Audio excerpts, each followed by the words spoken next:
চন্দন হালদার পেশায় ছিল একজন আইটি কোম্পানির ম্যানেজার। সে খুব ছিল উচ্চশিক্ষিত। বহু বছর তিনি ইউএসএতে চাকরি করেন, কিন্তু গত বছরে সে ইউএসএ থেকে ইন্ডিয়াতে ইচ্ছে করেই একটি ট্রান্সফার নিয়ে চলে এসেছে।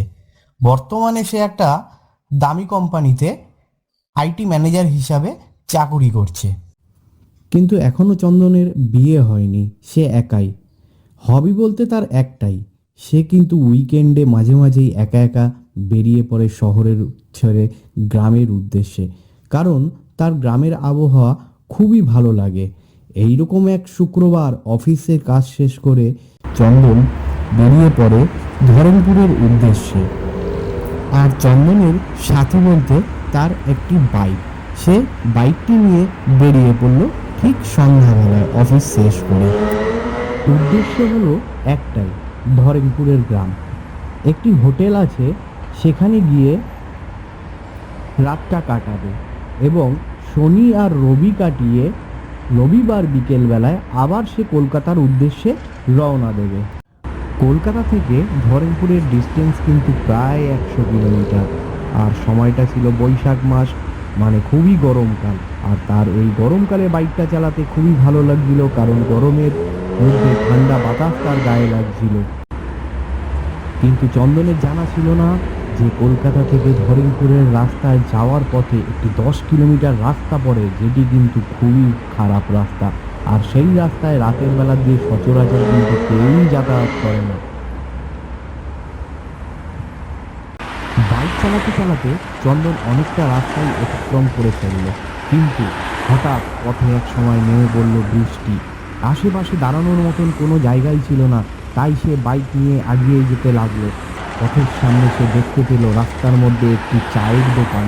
চন্দন গাড়ি থামিয়ে চায়ের দোকানে দাঁড়িয়ে যায়।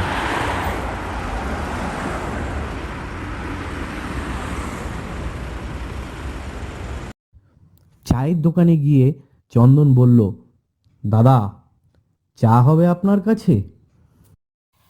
হ্যাঁ বাবু, হবে। দাঁড়ান, একটু গরম করে দিচ্ছি। আচ্ছা দাদা, ধরেমপুরটা এখান থেকে কতটা দূর সেটা কি আপনি জানেন? দাদা, ধরেনপুর যাবেন আপনি এত রাতে?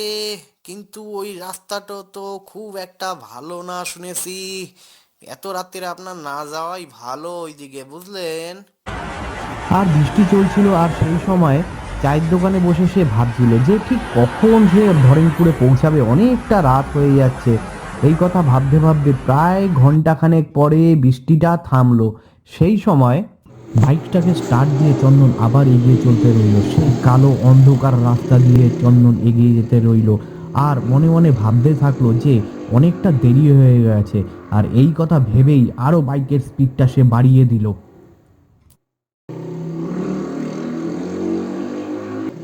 প্রায় 20 মিনিট বাইকটা চালানোর পরে হঠাৎ দেখলো সামনে একটি লোক আগিয়ে আসছে, তার হাতে যেন একটা কি ঝুলছে। চন্দন দেখে তো অবাক। লোকটির কাছাকাছি যখন বাইকটি আসলো, বাইকের হেডলাইট যখন লোকটির মুখে পড়লো, তখন চন্দনের চক্ষু চরক গাছে উঠে গেল। এ কি! লোকটির হাতে একটি বাচ্চার মৃতদেহ, আর সেই মৃতদেহের মধ্যে বাচ্চার মাথাটা নেই, গলা থেকে রক্ত বেরোচ্ছে। চন্দন হতভম্ব হয়ে বাইকটা দাঁড় করিয়ে দিল, আর বাইকটা দাঁড় করানো মাত্রই লোকটি সামনে এসে দাঁড়ালো। কি বিভৎস দেখতে লোকটি! লোকটার চোখ নেই, হাত নেই, হাত থেকে রক্ত পড়ছে, চোখের দুধারের থেকে রক্ত ঝরছে অনবরত। আর লোকটিকে দেখে মনে হচ্ছে চন্দনকে যেন মারতে আসছে। আর চন্দন এই দৃশ্য দেখেই হঠাৎ জ্ঞান হারিয়ে মাটিতে পড়ে গেল, আর সে অচৈতন্য অবস্থায় মাটিতে পড়ে রইল। আমি কোথায়? বাবু, আপনি ধরেমপুরের আগে পালপুরে রয়েছেন একটি গ্রামের বাড়িতে। কাল রাইতে আপনাকে রাস্তা থেকে আমরা তুলে নিয়ে এসেছিলাম। আপনি রাস্তাতে অচৈতন্য অবস্থায় পড়েছিলেন। আমি এই বাড়িতেই থাকি, আর এই বাড়ির মালিকও আমি। আচ্ছা বাবু, কাল রাতে ঠিক কি হয়েছিল আপনার একটু বলুন তো। অ্যাক্সিডেন্ট ট্যাক্সিডেন্ট কিছু হয়েছিল নাকি? আরে না না, অ্যাক্সিডেন্ট না। কালকে রাতের বেলায় আমার সঙ্গে এমন একটি ঘটনা ঘটে গেছে যা আমি নিজের চোখেও বিশ্বাস করতে পারছি না। আপনাকে কি বলবো বলুন তো।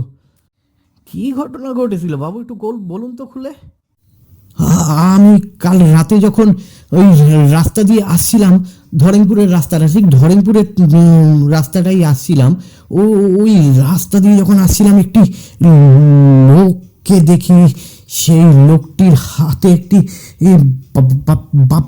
বাচ্চা মেয়ে ছিল, আর সেই মেয়েটার গলা থেকে রক্ত ঝরছিল, আর লোকটিরও হাত একটা নেই, আর লোকটির চোখও নেই, কিন্তু সেই চোখ দিয়ে আর হাত দিয়ে অজস্র রক্ত পড়ছিল। তারপরে আমার কিচ্ছু মনে নেই।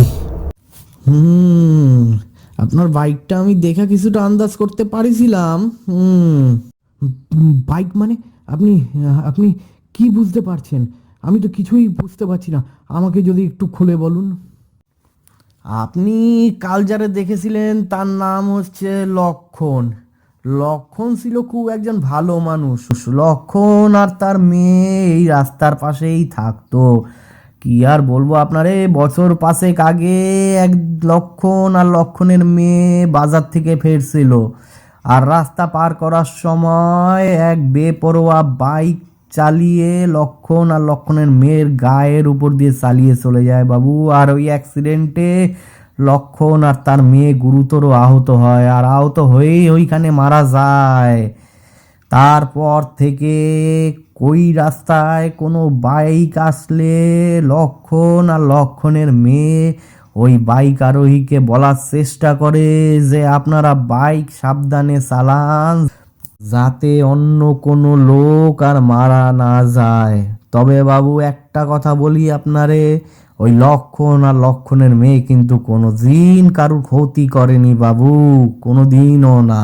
এই কথা শুনে চন্দন খুব দুঃখ পায়, আর মনে মনে ঠিক করে সে আর এই উইকেন্ডে ধরেংপুরের গ্রামের বাড়িতে আর সে যাবে না। সে এই ভেবে আবার কলকাতার উদ্দেশ্যে রওনা দেয়। আপনাদের কাছে একটাই রিকোয়েস্ট, প্লিজ আমাদের চ্যানেলটিকে সাবস্ক্রাইব করে দিন এবং পাশে থাকা বেল আইকনটিতে অবশ্যই প্রেস করে দেবেন, যাতে নতুন কোনো গল্প আসলেই সাথে সাথে আপনার কাছে পৌঁছে যায়।